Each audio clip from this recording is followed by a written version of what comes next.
All right. Good afternoon, guys. How are you? Great. Doing How are great. you? I'm awesome. I'm awesome. It's ironic because usually I'd be doing this from my house in Hawaii, but we're in the same state right now, which is kind of a crazy thing. We'll come visit you in Hawaii in the winter. Well, and I always refer to Southeast Michigan as like a restoration incubator. If you look at the origin of a lot of different things, kind of all starts right in this neck of the woods. Mhm. So, Absolutely.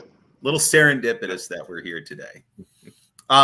So Vince, why don't you tell me a little bit like what's the birth story of Onsite? Oh man, started off doing blinds and drapes years ago, and then got into upholstery cleaning and kind of learned how to do carpets and extractions, and then got into contents and just a little bit at a time and kept growing.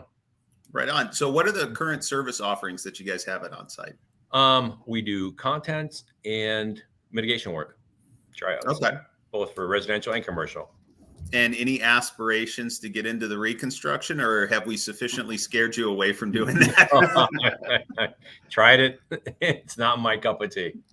Fair enough. And I like it's funny. I talk to my wife about this all the time because I'm like, I don't do these things because I'm just bad at them. And she's like, well, that drives me nuts. I kind of appreciate the fact that you know what you suck at. So that's cool. Right. How long has Onsite been in business? It's been about 22 years. 22 years. And when did you break into the mitigation and content side? Probably, boy, I think maybe 4, 5 years. Okay. So relatively fresh. Yeah. Yeah. What, because it's so fresh, this would be a question for both of you. What are the key learnings that you guys have experienced over the past 3 or 4 years in adding those service lines onto an existing business? Oh, I'm sorry. No. It was 4 or 5 years after I started. Oh, okay. Wow. Sorry. No, all good. All right. So then I'll ask the inverse question then. Because of the mass amount of experience that you have, what would you recommend for those restorers that are starting their businesses today? Oh man.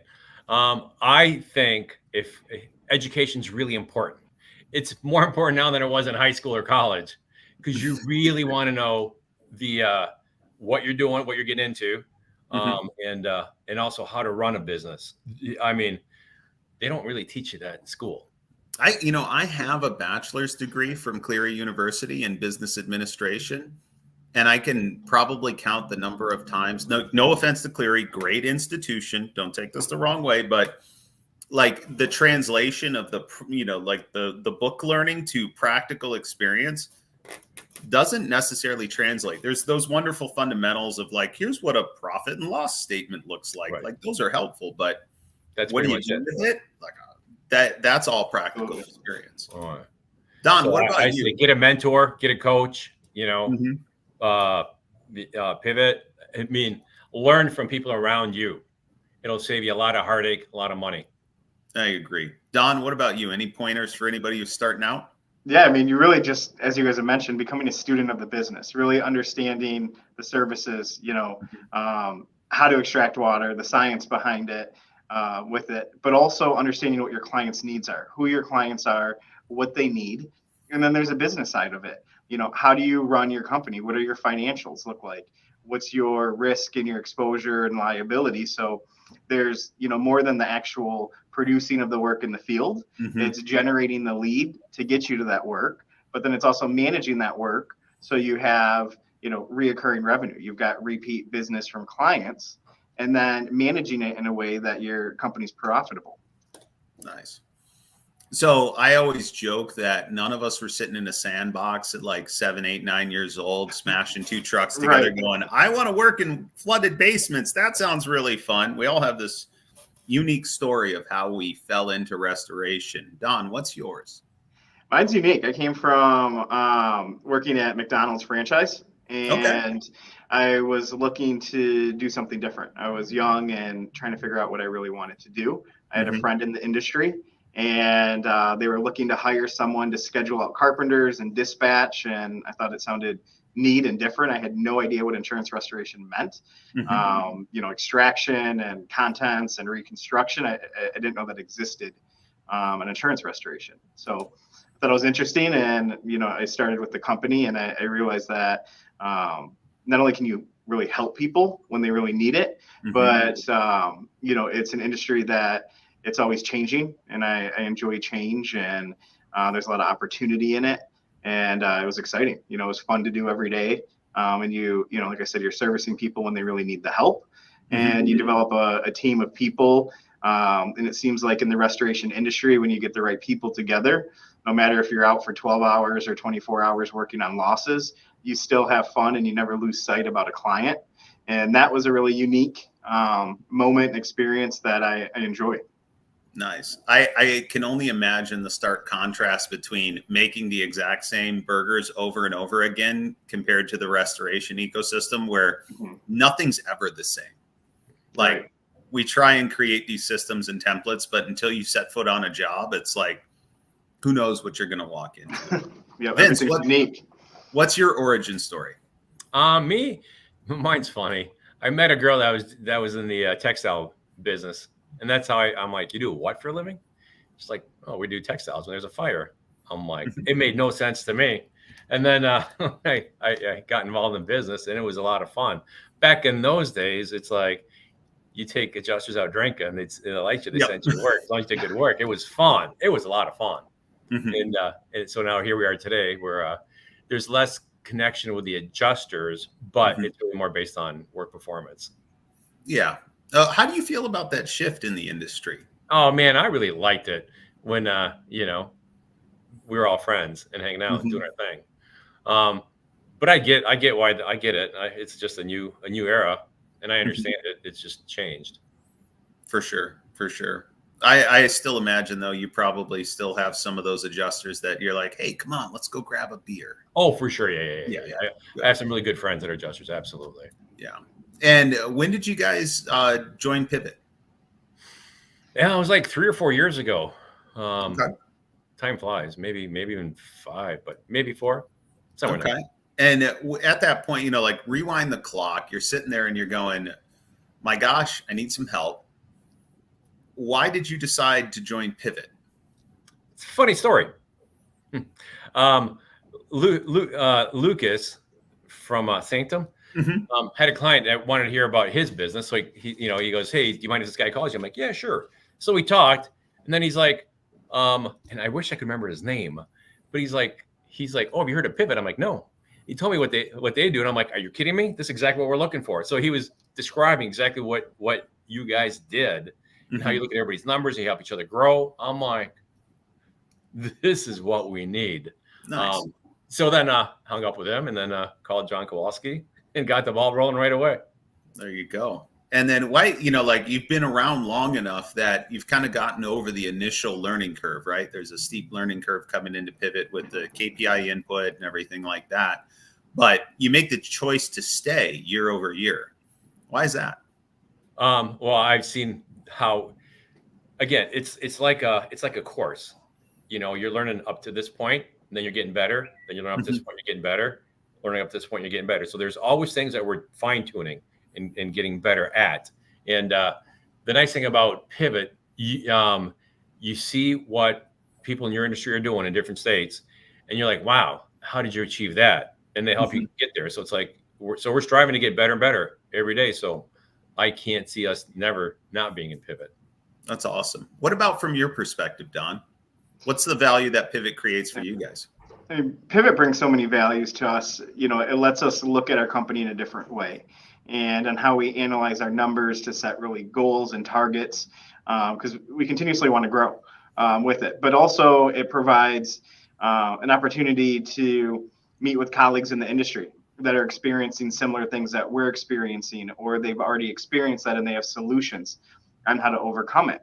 And then we get to provide that value as well to our colleagues. So it's a great network for all of our leadership team here at Onsite. It's a great way to keep us focused on our numbers and our goals for the year, and to measure them. So it really just brings us together, not only internally within Onsite, but also with other companies doing similar business across the country. Awesome. This year, you guys placed third in growth, year over year growth for leads.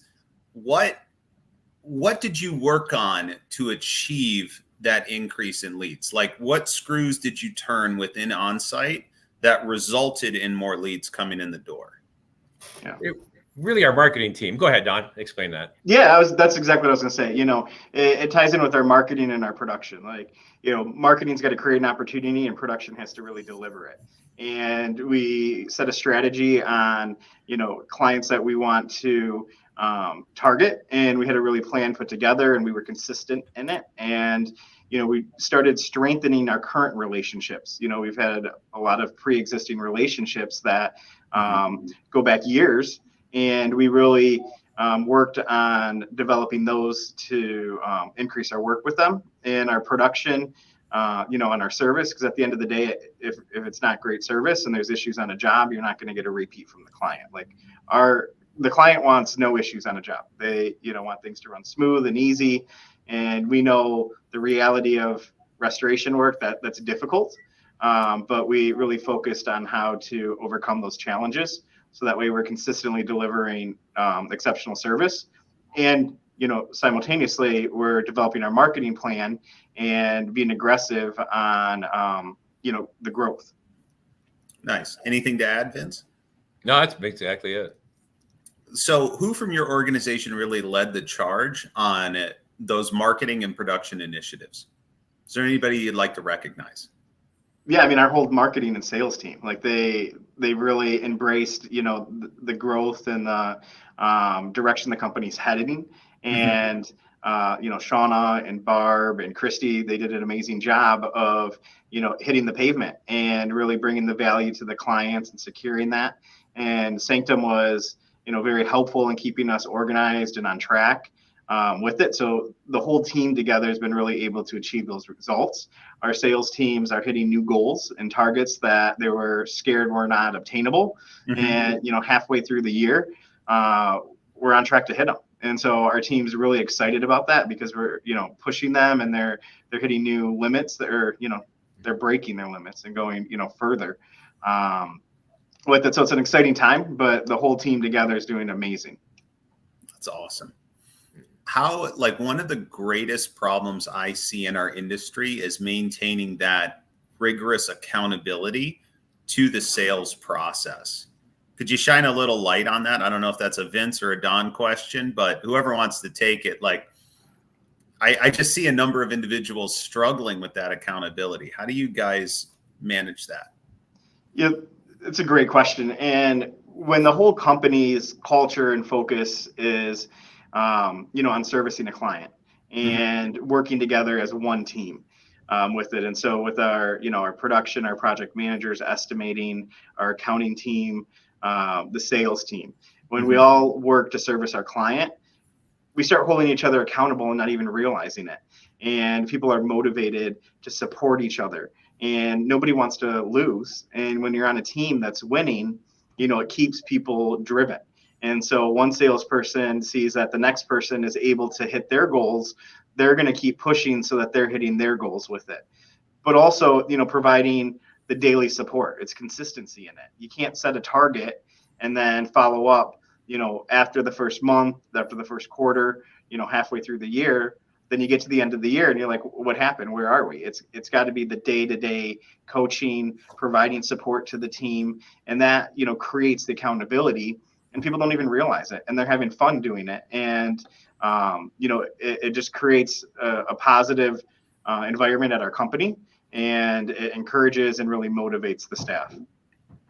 Awesome. Anything to add, Vince?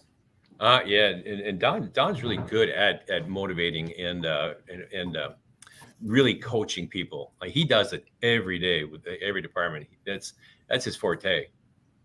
So are you just like Ted Lasso incarnate, or like, are there some guiding principles that you use, Don? Like, I'm trying to identify some low hanging fruit out there that, somebody who's watching this might go, you know what, that's a good idea. I should take that home. And it's not difficult. Like if you just keep it really basic and simple. And, I check in with the team daily and just as a touch point of like, where are you at? What can I provide support with? What went well today? What do you have planned?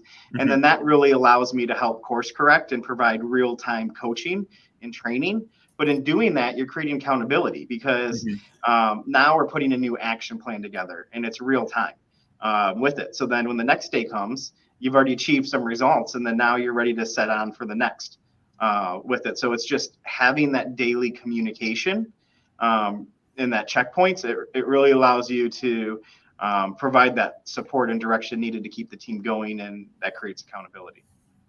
So when you reach out to the team daily, like, are you doing that in the form of a daily huddle, or is it more decentralized where you're like, hey, I'm just grabbing the cell phone and calling everybody every morning? How does that functionally work? I just know that's Yeah. going to be a question somebody's going to ask. Yeah, I mean, absolutely. It's a great. So huddles are amazing, and we learned that from Pivot, and it's really important.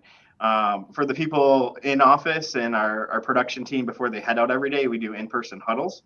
But our sales team, we don't want them in the office. We want them out in the field, on the road, meeting the client. So it's a simple phone call, like just picking up, and, it doesn't have to be something formal where you're coming in the office every day at 8:00, or we're, having a call every morning at 9, because our sales team, they've got meetings throughout the entire day. So it's a real informal conversation of, just how's the day going? What were some of your wins?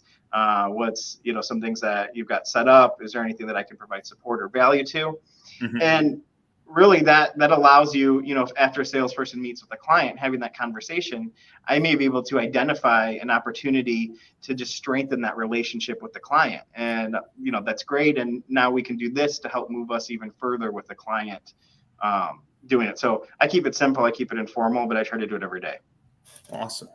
And I'd be remiss. I'm going to see if I can get Vince up on. Yeah. So you have this very impactful statement that's behind you. Like, I kind of want to talk to me about how this came to be and why is it on the wall behind you? Clear as day, right? Like, you can't miss it. I have the best staff. This was Marcella. This is like, hey, she came in when he goes, this is you right here. This is you. This is us. This is what we need to do. I'm all about it. As a company, it's like, we really want to be better than everybody else. So like, this is what we do. We pay attention to our customers. We really go above and beyond. So it's like, yeah, blank average, man. Let's be legendary so people remember us. Do you do the full Ted Lasso where you just point at it when somebody's coming up with excuses and everything like that? You're just like, hey, this is kind of what we're all about right here. So you need to start doing that, Vince. You can expect that now in all the calls. There you go. You just in the middle of a Zoom call, he's just like, right. All right. Awesome. Makes my office look boring. That's all right. You can cockroach it, man. Just throw it up in your office. Maybe you have a sign, right? Like a coyote or roadrunner sign. If somebody's out there, listening to you guys talk about Pivot and all the reasons you joined, what advice would you have for them if they're considering joining Pivot? Really, I think, don't tell John this. It's pretty cheap for everything that you're getting. It really is. It really is. I hope he's not listening. But I mean, when you think you're doing things well, you can't compare yourself to anybody else. You just think you're doing all right. Mm-hmm. So it's like when you're talking to people that do exactly what you do, they can't bullshit you. It's like, here's the numbers, good or bad, right? I'm like, we're sitting naked in front of our peers going, hey, this is where we're at. Where are you at? And then when you see people with great numbers, how did you get there? What did you do? I'm like, for me, it was, hey, how do we raise our net? They're like, well, you need to make sure that, you have, getting old. The employee morale, what do you call that? The culture? Company culture. Yeah. Company culture. I'm like, yeah. But how do we get? And they're like, no, it's really about the culture. I'm like, yeah, I understand it. But how can we make things a little tighter?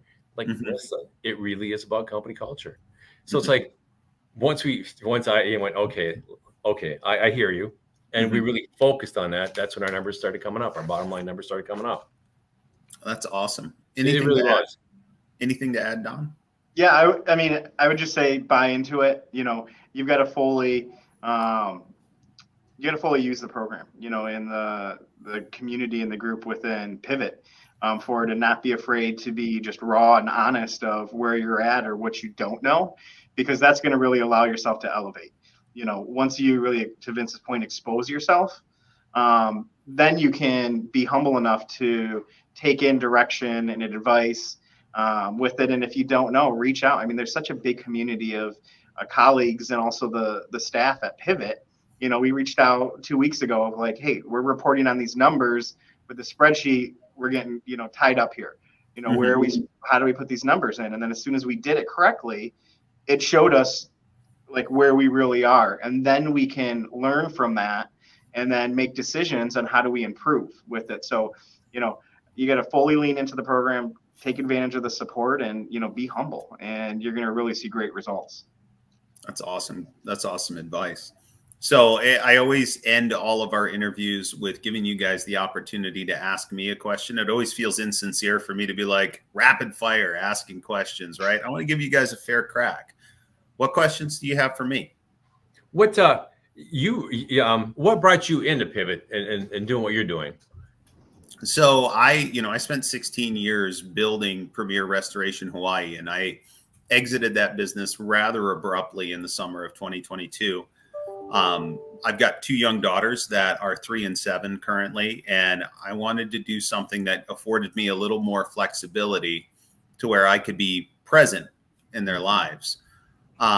But I was unwilling to let go of a few personal missions within the restoration industry, those being giving technicians in the field 15 minutes of their day back, because the one thing that I know about our workforce is if you give them discretionary time, they don't serve themselves with that time. They make the world a better place. And the second thing being, and this has been a recent revolution, is if you talk to folks who are, 20 years older than me, those folks that are getting out of the industry, and you ask them, hey, are your kids getting into the industry? There's a lot of no's. There's very, very few yeses to that question. And when I ask why, they're like, the industry's not what it was when I started in the industry. And I think that's crap. I think there's a real opportunity to make this industry a place, like I want it to be a place where I'm proud. Like I would want my daughters to be involved. And so part of the work that I get to do here at Pivot is not just elevating the industry, but also elevating the individual restorers within the industry, because they're the ones that are actually making the wheels turn in the industry a better place for all of us. It's awesome. I agree. I think it's nothing's the same in life. And that's okay. Change is not bad. What I've noticed is, with the way insurance companies are running, they're a little tighter, which means we have to be more efficient. So a mom and pop shop that runs inefficiently, they might still do okay or not. I don't know, right? But if you're running tight like a real business, you'll do just great. And I think our hearts tend to get in the way in this industry. We want to do right by the customers almost to a fault. And a lot of the times we view that as a conflict, whereas a lot of the times you can start to orchestrate and guide the business in the direction where those efforts are working in harmony with driving the customer's needs and providing value to the carriers. And so if you can thread that line really elegantly, there's a lot of room for success. Yep, that's a great way of putting it. All right. Any closing remarks from either of you? I want to thank you for taking some time to jump on the call with me. This has been awesome. We appreciate it, Anthony. Thank you. It really is our pleasure. Yeah. Awesome. Yeah. Well, you guys have any closing remarks? No, I mean, we love Pivot and we love you. There you go. That's great. Dang, I felt it, even though there's like 60 miles between us, bro. I felt it right here. Nice. Awesome. Thank you guys for your time. All right. Have a wonderful day. Aloha. You as well. Take care. Thanks, Anthony. Bye. Bye-bye.